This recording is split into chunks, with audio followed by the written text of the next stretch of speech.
Charlie Munger lost his 8-year-old son to cancer, went blind in one eye, was left with nothing after a divorce, and still managed to become one of the most successful billionaire investors of all time. This is his tale of struggle, hardship, rise and fall. Berkshire Hathaway Vice Chairman Charlie Munger passed away today at the age of 99. At the age of 99 years old, Berkshire Hathaway's Charlie Munger has passed away. But we have to start by reflecting on the life and impact of investing legend Charlie Munger. The world is not driven by greed, it's driven by envy. The fact that everybody's 5 times better off than they used to be, they take it for granted. All they think about is somebody else has that. This is the example of the time when capitalism broke. There was a terrible deflation, a shortage of money. It's so extreme that people like you have just no idea what the hell it was like.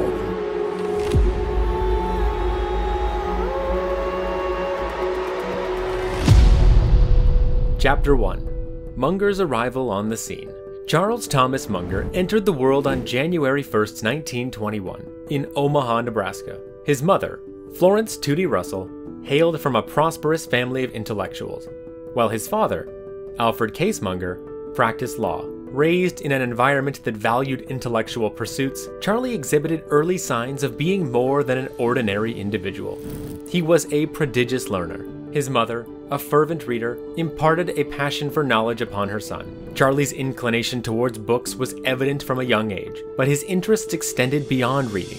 An early enthusiast in investing, he made his inaugural stock purchase at the age of 11, amassing a modest fortune through various entrepreneurial endeavors by his teenage years. These ventures included successfully managing a pinball machine business in local barbershops, handling newspaper deliveries, and offering car washing services. During his teenage years, Charlie spent his time working at Buffett & Son, a grocery store owned by Warren Buffett's grandfather, Ernest P. Buffett.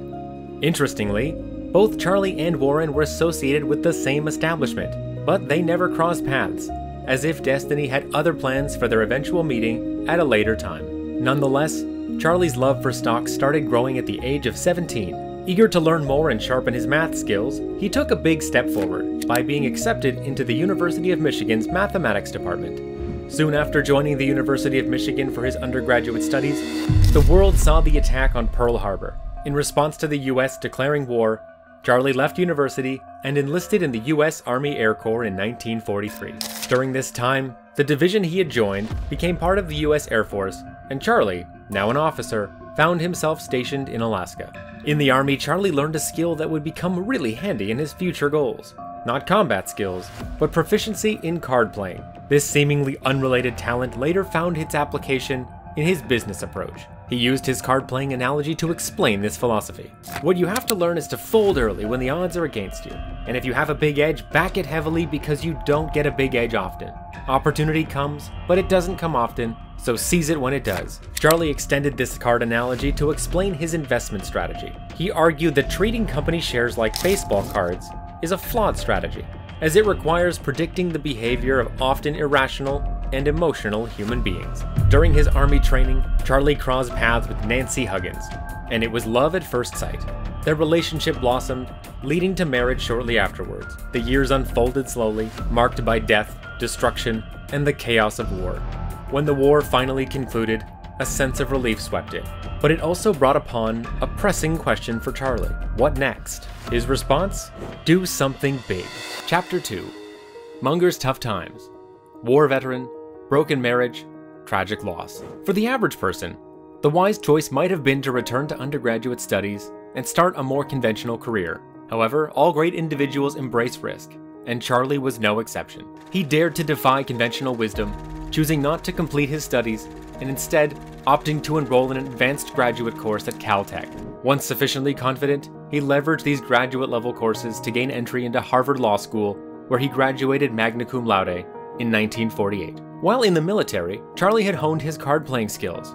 However, at Harvard, this pastime took on a more sophisticated and professional dimension as he shifted his focus to a larger gambling arena, the stock market. At the age of 29, life seemed rosy for him, until he encountered the biggest challenge of his life, a broken heart. After 8 years of marriage and 3 children, his marriage ceased to work, leading to a divorce. During that era, divorce carried significant social stigma, delivering the first emotional blow to Munger. His wife obtained nearly everything in the separation, including his house.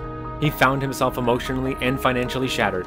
For an ordinary person, the aftermath might involve thoughts of suicide, engaging in harmful habits like drinking, or succumbing to depression. But Charlie possessed nerves and a mind of steel. Charlie relocated to what he described as dreadful bachelor digs and drove an awful yellow Pontiac with a poorly executed repaint. Despite the circumstances, he mustered all his courage, working tirelessly throughout the week to recover the financial losses incurred during the divorce. On Saturdays, outings with his children to the zoo served as a soothing balm, momentarily alleviating the exhaustion and the pain of separation. But this was just the beginning, and life had more tests in store. A year later, his 8-year-old son Teddy was diagnosed with leukemia, a condition with no treatment available at the time and no medical insurance to cover the costs. Charlie paid for everything out of pocket since health insurance was non-existent. Every day he would take Teddy to the hospital for checkups while simultaneously caring for his other 2 children and practicing law. Those 11 months were the most challenging, witnessing his son grow weaker each day,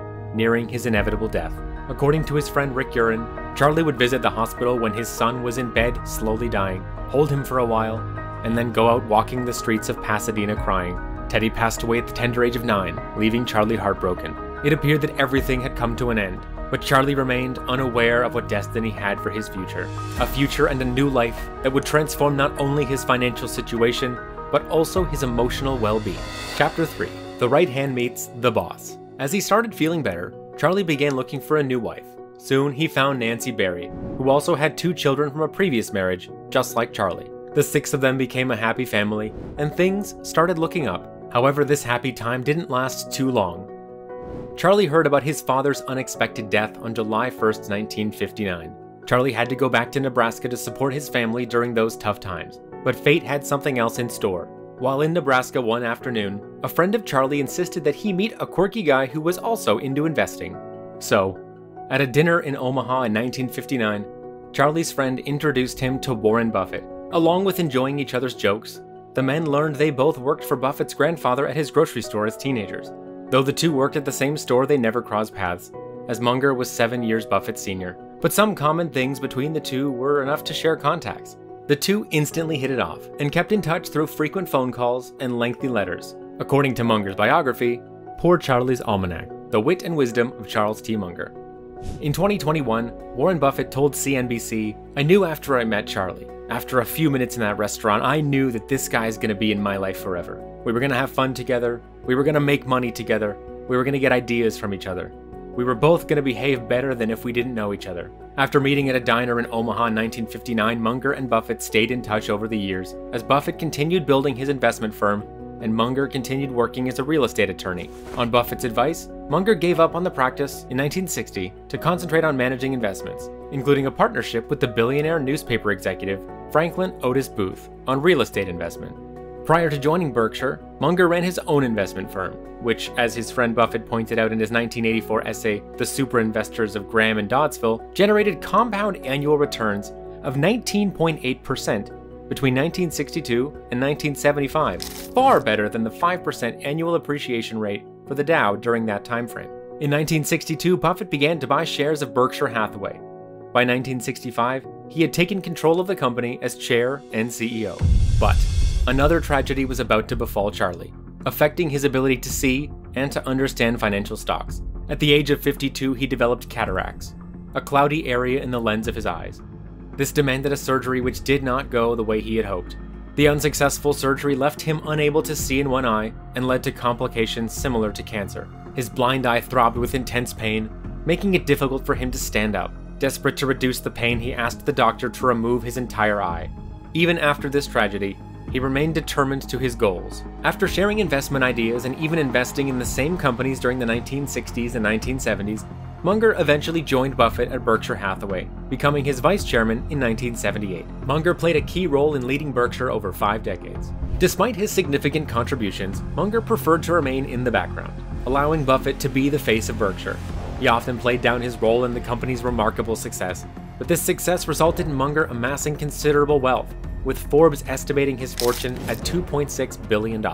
For 30 years, between 1992 and 2022, Berkshire delivered a compound annual growth rate of 13%, beating the S&P approximately 2/3 of the time on an annual basis. Had an investor bought $100 of Berkshire in 1978 when Munger joined the company, that investment would be worth $400,000 today. Warren and Charlie worked together for 45 years at Buffett's company, Berkshire Hathaway. And throughout their partnership, they achieved remarkable success and earned widespread admiration in the business world. Despite a friendship lasting over 60 years, Buffett attests that they never had a single argument. But Munger's achievements extend beyond financial success in stocks. He also made a significant impact in the field of psychology, all thanks to his concept, the Lollapalooza effect. Chapter 4. Lollapalooza. Charlie Munger has made many important contributions, but none have had more of an impact than the term he came up with called the Lollapalooza effect. The Lollapalooza effect involves coming together of various psychological and cognitive biases, creating a strong and often overwhelming influence on decision-making. Munger came up with the term after studying the 3 main psychology textbooks.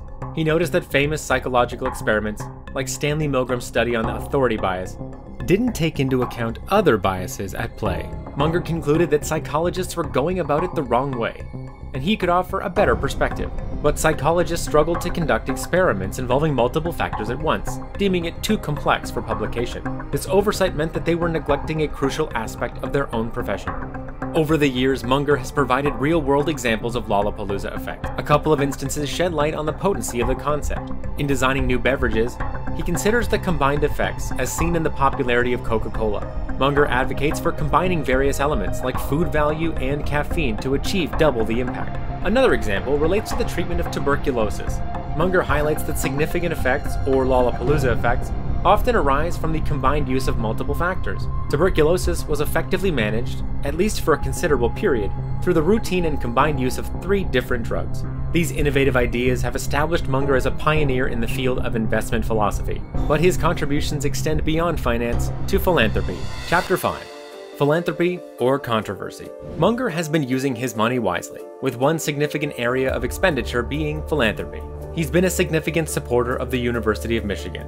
In 2007, Munger donated $3 million to the University of Michigan Law School for lighting enhancements in the Hutchins Hall and the William W. Cook Legal Research Building, including the renowned reading room. However, his philanthropic endeavors have not been without controversy.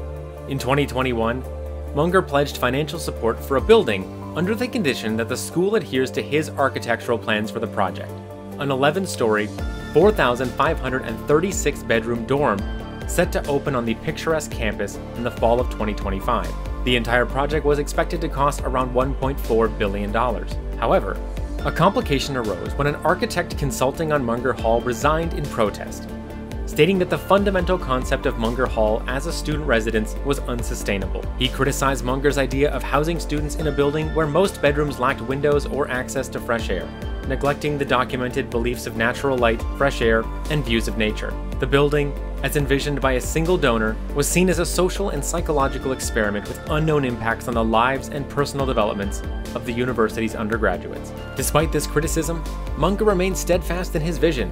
His plans aimed to maximize student interactions outside their dorms in communal areas. He believed in the importance of interactions, drawing from his own experience of a transformative interaction with Warren Buffett at a dinner decades before. However, as fate would have it, Munger was not destined to see 2024.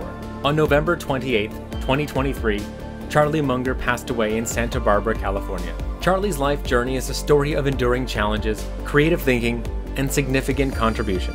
From his early years, marked by a love of learning and a strong interest in investing, Munger showed a unique blend of smarts and determination. His ventures into various businesses, including a successful pinball machine business and diverse investments, revealed a flexible and go-getter spirit. The hurdles he faced, including a broken marriage and the heartbreaking loss of his son to leukemia, highlighted his strength and determination. Munger's ability to navigate through personal tragedies with courage and focus speaks to his exceptional character. In the finance world, Munger's partnership with Warren Buffett at Berkshire Hathaway became legendary, lasting over 4 decades. His role in the success of Berkshire Hathaway, coupled with his pioneering investment philosophy, made him a standout in the business world. Munger's impact went beyond financial markets. His creation of the term Lollapalooza effect reflected a deep insight into human psychology offering a unique perspective on decision-making that went beyond traditional boundaries. Charles Munger may no longer be with us, but his ideas will remain with humanity forever. If you're enjoying this content and you want to see more like it, hit those like and subscribe buttons, and you'll be notified as soon as new videos come out. And why not make some suggestions for future epic origin stories in the comments below.